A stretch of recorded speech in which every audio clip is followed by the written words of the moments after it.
Oi, gente. Pois é, o Bolsonaro está agora desafiando o Supremo Tribunal Federal e nós vamos descobrir aquela pergunta que não quer calar, não é? Se nós temos ou não temos instituições fortes no Brasil.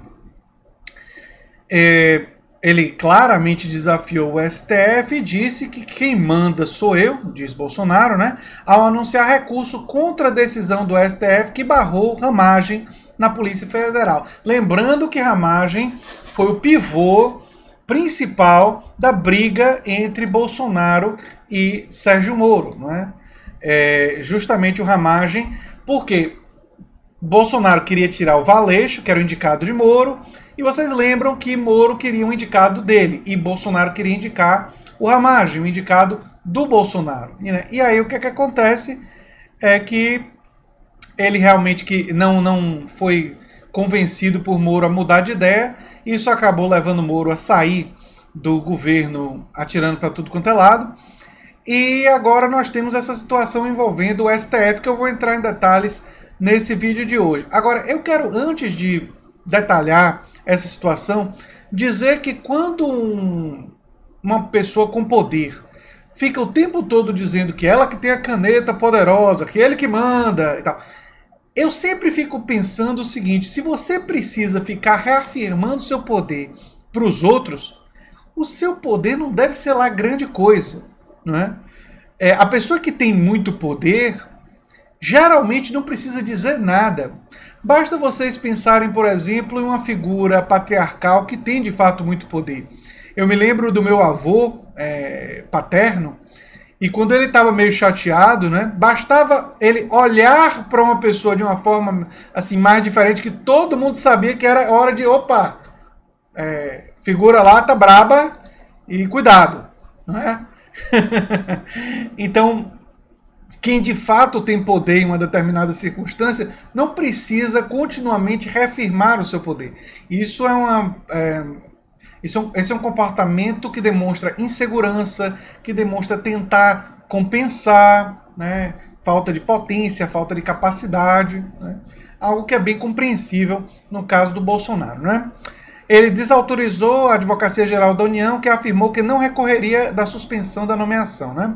O presidente Jair Bolsonaro desautorizou a AGU, a Advocacia Geral da União, e disse que vai recorrer da decisão do ministro do STF, Alexandre de Moraes, que impediu a posse do delegado Alexandre Ramagem no comando da Polícia Federal. Mais cedo, a AGU divulgou uma nota pública na qual afirmou que não recorreria da suspensão da posse.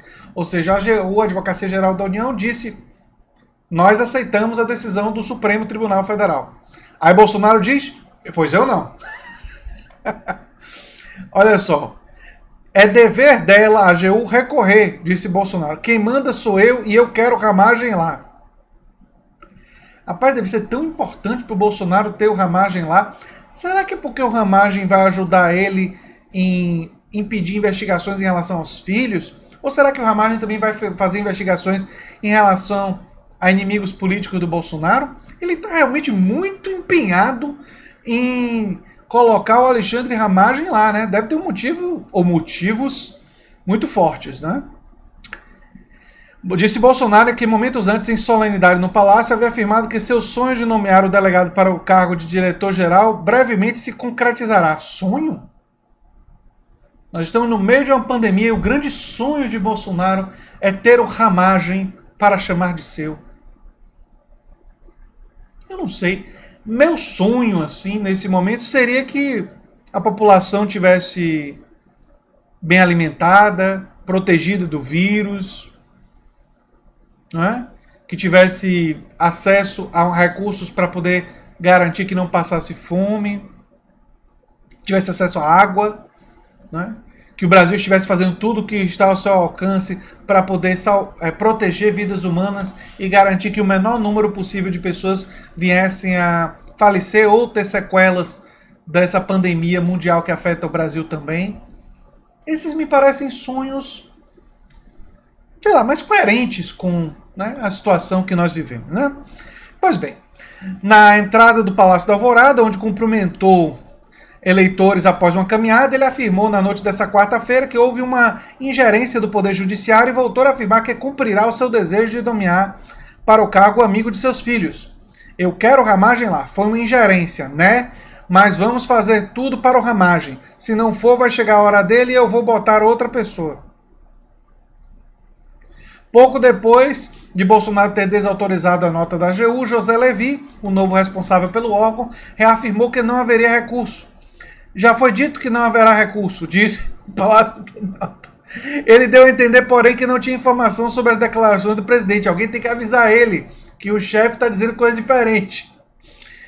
Há uma discussão jurídica sobre o processo, se ainda pode ser julgado ou se estaria prejudicado, termo usado para definir situações em que o ato atacado já não tem mais efeito, já que na tarde dessa quarta, Bolsonaro revogou a nomeação. A desistência foi publicada em edição extra do Diário Oficial da União.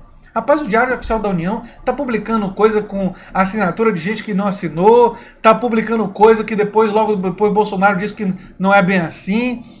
Rapaz, assim, o desrespeito pelo Diário Oficial da União dessas pessoas é uma coisa realmente...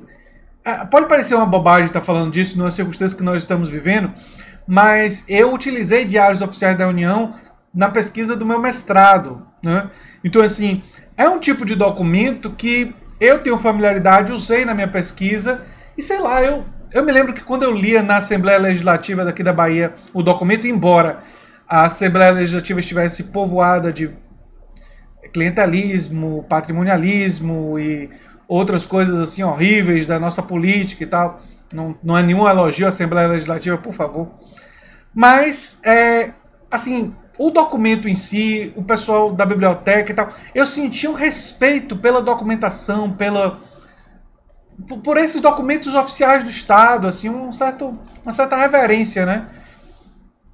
Esse pessoal não tem essa reverência, não tem esse respeito republicano, né? Vamos lá.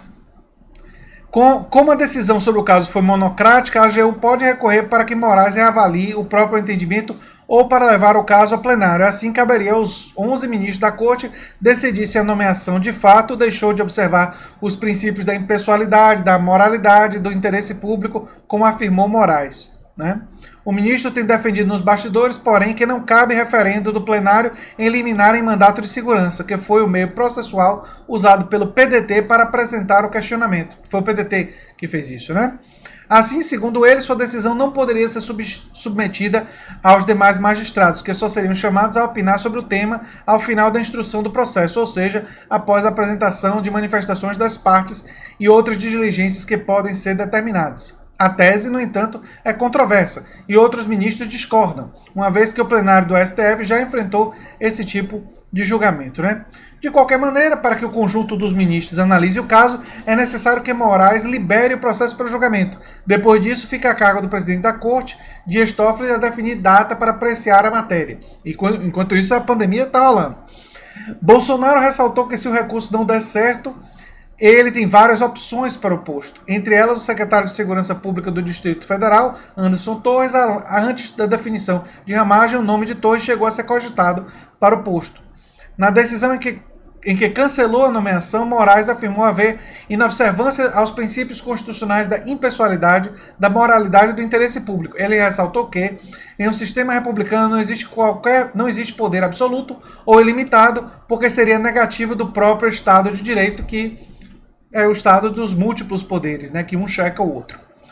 Se, por um lado, no exercício de suas atribuições ao presidente da República está assegurado o juízo de conveniência e a oportunidade para escolher aqueles que entender como os melhores opções para o interesse público, por outro lado, o chefe do Poder Executivo deve respeito às hipóteses legais e moralmente admissíveis, escreveu o ministro. E aqui tem o resumo, né, de tudo que aconteceu.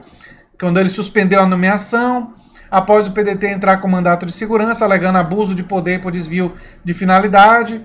E aí, enfim, o magistrado baseou sua decisão no comportamento do chefe do Executivo. Segundo o ministro, há elementos que apontam o interesse de Bolsonaro em escolher para o comando da corporação alguém que pudesse fornecer acesso a informações privilegiadas. A acusação de Moro, né? O próprio presidente admitiu interesse pessoal em ações da PF, em pronunciamento após a demissão de Sérgio Moro. Para o ministro do STF, houve inobservância dos princípios e tal. A grande questão, gente, e essa realmente é a grande questão, é se Bolsonaro vai ganhar essa quebra de braço com o STF ou o STF vai ganhar essa quebra de braço.